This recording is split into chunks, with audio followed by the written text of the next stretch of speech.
don't you start navigating us through this Lakers world here? So there's three different places that this is coming from, right? And it's kind of surprising and not surprising, right, Chris, that once again it feels like the Lakers' entire team is going to look different 2 weeks from now. That's just an annual LeBron James tradition, is you watch the first 40 games, everything gets exploded in early February, and then you really get to see what the ultimate upside ceiling destiny of the team might be, and it feels like we're headed there again. They are pursuing DeJounte Murray, which we know. I have a feeling that's not going to be, even if it comes together, I really doubt that's going to be the only move that they make. It's just the one that would be the biggest, the one that's getting the most attention. So Jake Fisher it sounds like basically the Lakers, Chris, have a structure in place with the Hawks, right? Which would be the 2029 first round pick that they did not give up last deadline. They also, I believe, do have a swap that they can get rid of now that we're in this season. They can give up a 2030 swap. And some sort of salary, including D'Angelo Russell, for DeJounte Murray. Feels like the holdup is D'Angelo Russell. So Jake Fisher had the structure of the deal.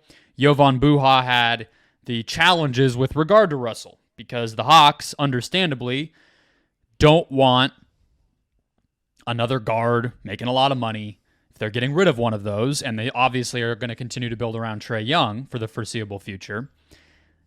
But the problem is no one else really wants D'Angelo Russell. So I think we should pause there, because the more news that comes out about this and the more difficulty that it seems that they're having trading him, Chris, I think we need to maybe reevaluate how we sort of yada-yada'd that deal in the offseason as, oh, that'll be traded. It's like, it might actually be harder to, that's not a given here. It seems like even though the number we knew would be used in a trade, I think we kind of maybe overlooked the fact that somebody has to want D'Angelo Russell on that salary in order to make that make sense. I think we should probably just stop assuming teams can just trade anyone anymore. Like, I think we're kind of past that era where, like, anyone is at a certain salary number movable. Like, D'Lo is like, look, is he an all-star? No. Is he a total bum who doesn't deserve to be on the NBA roster? No. But he's in that spot where he's making $6 million above the mid-level exception. He's not, I think, a guy that teams view as necessarily a building block or someone that you want to, like, take into a postseason run with you, right? Like, was you very kind of kind know of that you. about him. I'm in a generous mood.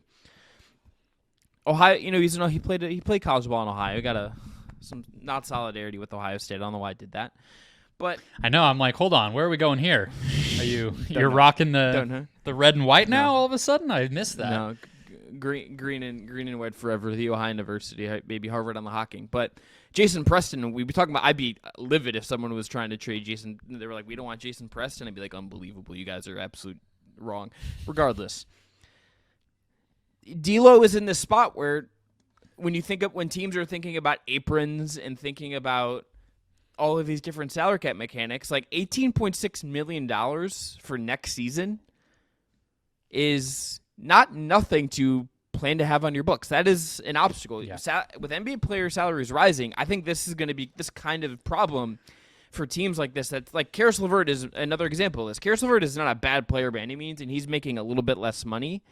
But if the Cavs were to try to trade him right now, and I don't think they are, I think teams would be like, do I want to be the team that's paying Karis LeVert like upwards of $15, $16 million for next year when, like, does that cut into my flexibility in other ways? I think what probably ends up happening here with D'Lo is they're going to need to convince a third team that's like a real stinky team. Like, pick one of the dregs of the league and just pay them off with some seconds, and that's how this is going to work. But Well, that's exactly, I think, the distinction that has to be made, right? To your original point of what's tradable. Russell hasn't played well enough and hasn't earned the trust of his own current team's coaching staff enough, although he's played better since getting back into the starting lineup. He was good on Saturday. I thought he made some really nice plays against the Warriors, for whatever that's worth. Yeah.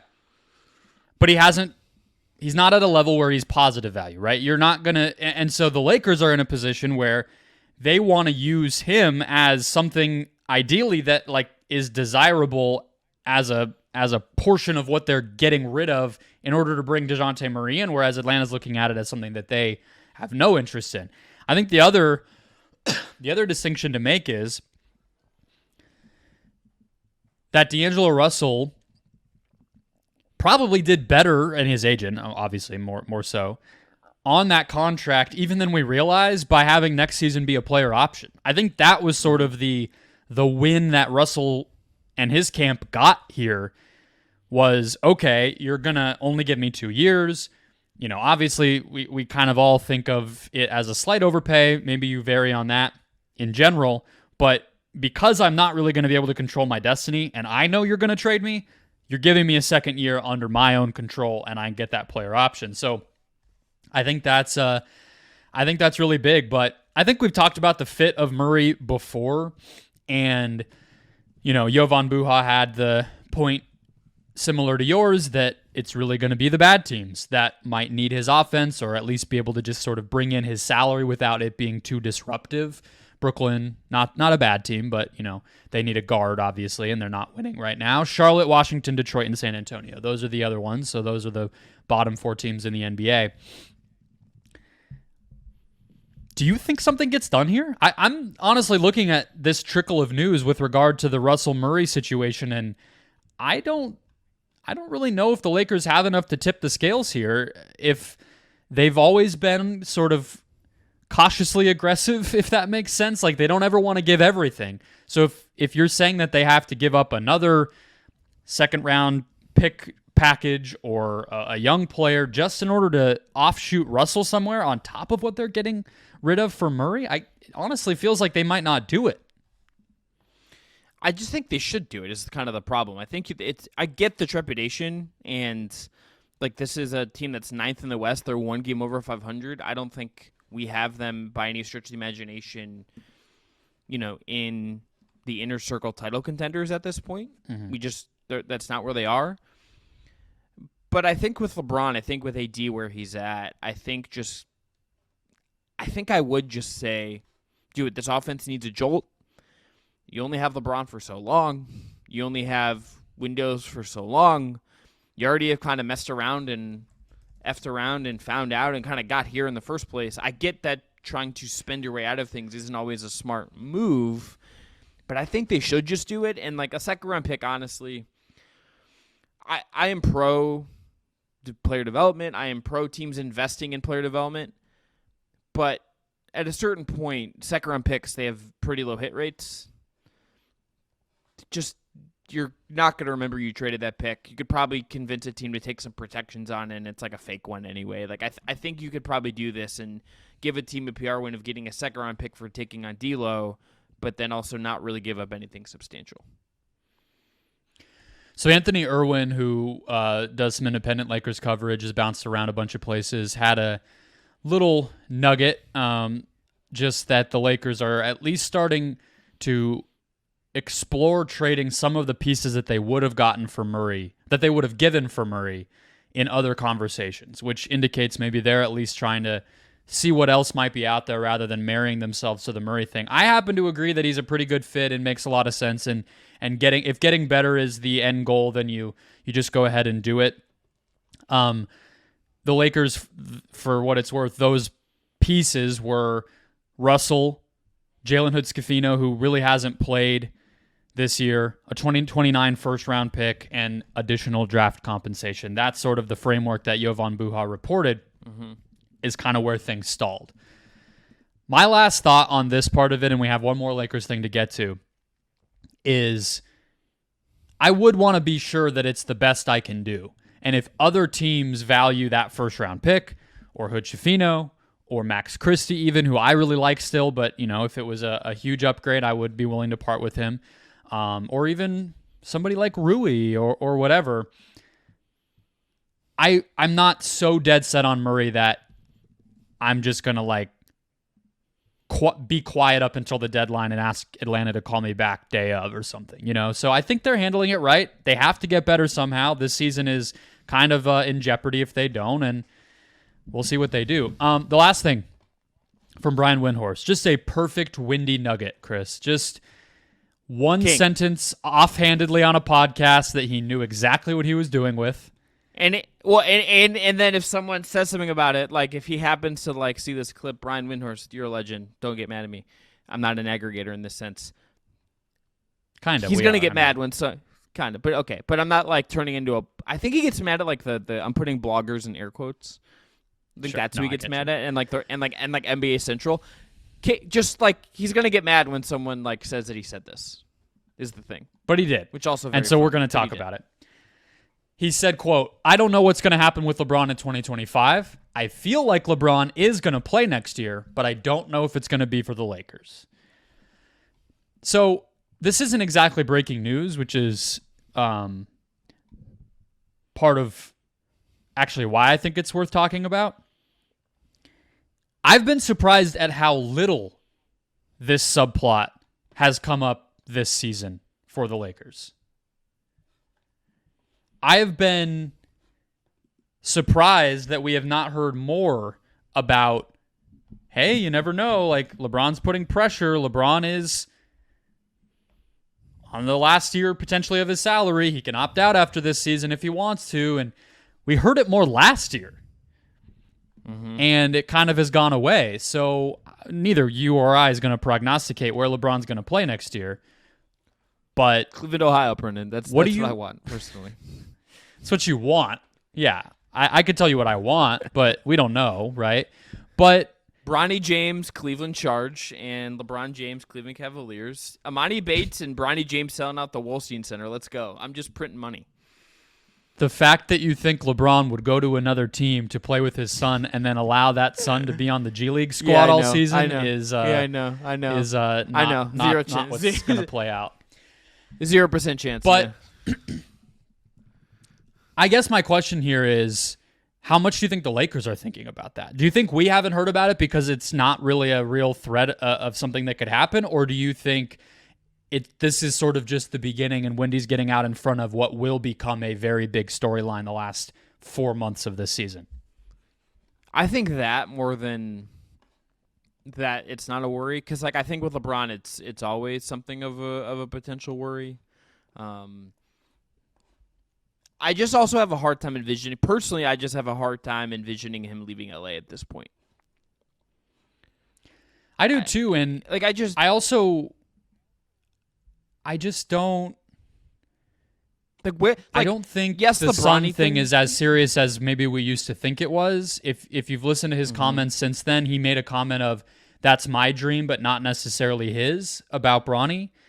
And if Bronny were to go to a bad team, LeBron's not going to do that. You know, the confluence, like the domino effect of what would have to happen for that to even be feasible or reasonable is just so far-fetched to me.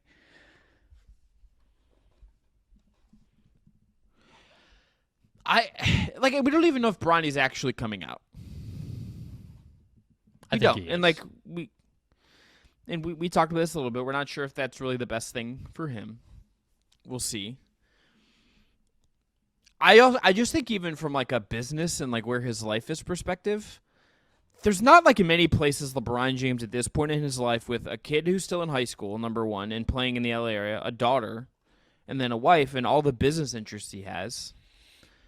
He's not going to like up and relocate to the Washington Wizards or the Houston. Like he's not going to just be like, all right, I'm playing for Dallas now.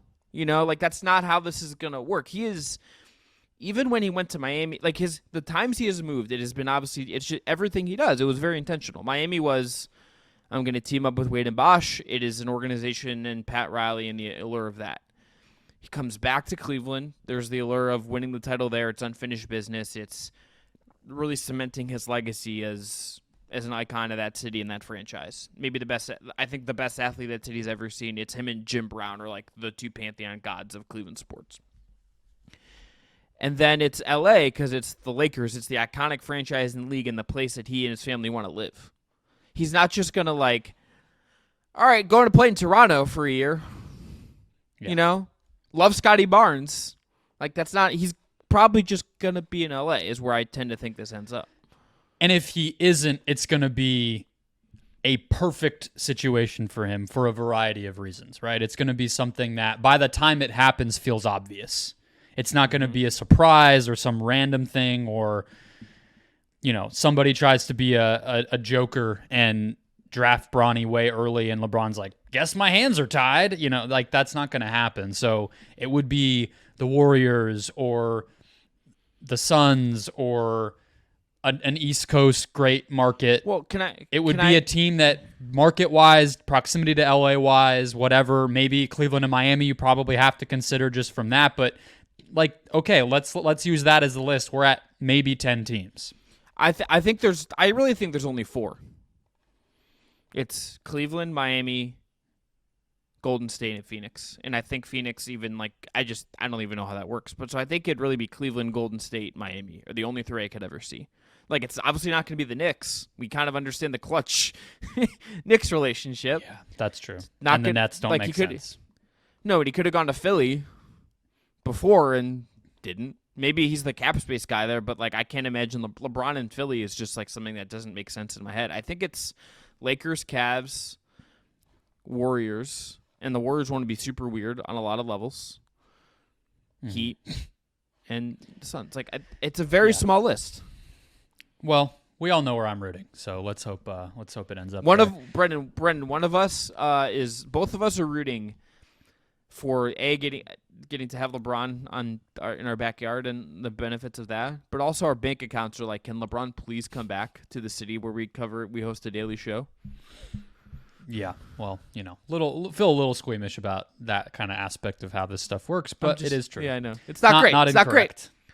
Yeah. But yes, I don't know. I think, the Lakers, if he demands a trade, even if he does not opt out of his contract and doesn't exercise that player option to become a free agent, if he demands a trade, they have to do it. That's just sort of how this stuff works. So it very well could happen. And I guess, again, to come full circle on that part of this, surprising to me that as they've had a pretty mediocre and disappointing season, especially since the NBA Cup, it hasn't been thrown out there more. But again, Brian Windhorst is great at this, and he knows what he's doing. And I think we should maybe hear him out on things like this. Even if he's not on First Take pointing his fingers up in the air, we should take him at his word here. But I think that's it. There's going to be smaller stuff from the Lakers too, but it feels like this Russell thing is really holding them up on a Murray deal, and I think they got to explore other things because they have to improve this team if they don't want this LeBron thing to become a bigger story. So they're definitely connected. Yeah, and we also had the thing last week where Dave McMenamin had been they are looking at Donovan Mitchell and had stars labeled for different points of their future. And I was just okay, good luck, buddy. Good luck. Would love covering the Lakers to just be able to throw stuff like that out and have it be probably real. I'm not doubting Dave McMenamin, but it's if the Wolves beat writer threw that out, it'd be you're fired.